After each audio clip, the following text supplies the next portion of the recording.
Hi guys! Another late upload vlog. Ito pala guys ang ating day 2 vlog nung ating Pangasinan trip. Ito na rin ang ating last day ng pagtutour. As you can see guys, kumakain na kami niyan guys ng breakfast. Nakapag-ready na din kami niyan before kami kumain. Nag-ayos na kami pagkagising pa lang para konti na lang ang gagawin after. Kasi 7 AM yung alis namin yan papunta sa Alaminos. Tayo ay mag-island hopping sa 100 Islands. And medyo malayo ang Alaminos sa Bolinao kaya maaga kaming aalis sa accommodation. Itong day 2 tour yung pinaka-favorite namin sa lahat ng nangyari nung Pangasinan trip namin.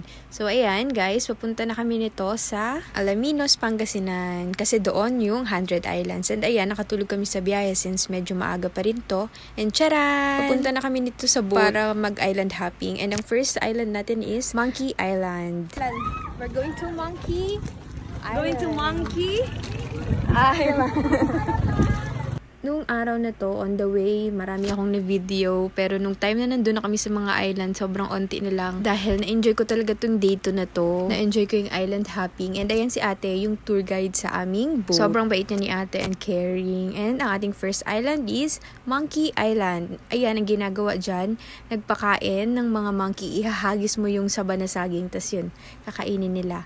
Ayan, ginawa namin dyan sa first island, monkey feeding. And ang cute niyan guys, oh, tingnan nyo. Meron siyang baby na nakakapit sa tiyan niya. Ayan, oh, di ba ang cute? Di nalalaglag. Syempre.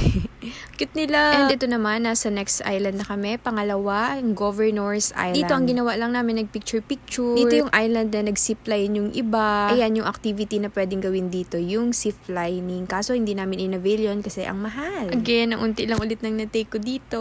And ang next naman nating island is Ramos Island. Ayan. Dito guys, nagpicture lang kami. Meron ditong chapel na maliit. And meron din dito nagtitinda ng refreshing drinks, mga coffee. Ang ginawa lang namin dito is parang nagpahinga. And ayun, nag-visit doon sa chapel. Sa ibang place na pwedeng pagpicturan. Yung akyat ka dun sa may taas ng chapel. Ayan guys, yung katabi ko na yan. Yan yung chapel, small chapel. Ayan. Our Lady of the Assumption Chapel. Ayan. Ayun pala yung name ng chapel. So, ayan, nakapagpahinga kami ng content dito sa island na to. Nag-order sila ng drinks, nakainom kami ng water. And after all, nagpicture and all, papunta na kami sa last island today, which is Quezon Island. Wow! Holding hands pa si Jeyo and Cha. So, ayun guys, dun sa Quezon Island, dun naman tayo magla-lunch. Dun na rin tayo makakaligo na matagal sa dagat. And mag-enjoy sa mga water activities. And picture.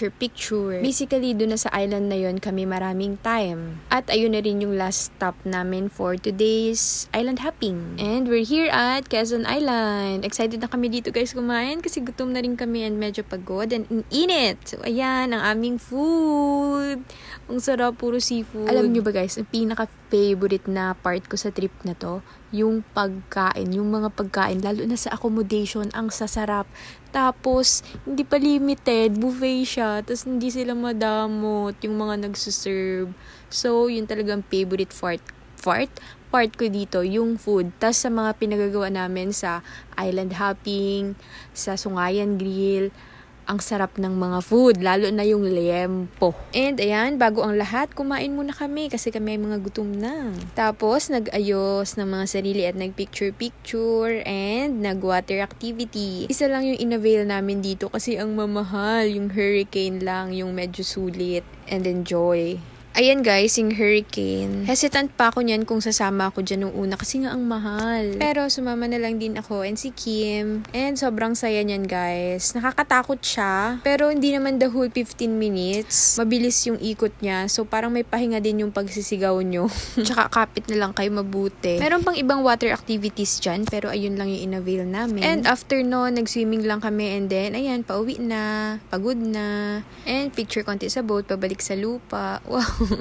Ayan, pumunta pa kami ni Kim sa unahan para mag one last time picture. And after island hopping, nagpunta lang kami sa tourism office para makinig ng talk. Hindi na ako nakapag-video masyado kasi nalobat na ako. And bumalik na rin kami niyan sa accommodation. Tapos after dinner, nag-swimming naman kami. And ayun lang guys, dito na nagtatapos ang ating day 2 vlog. Don't forget to follow me guys. See you on my next one. Bye!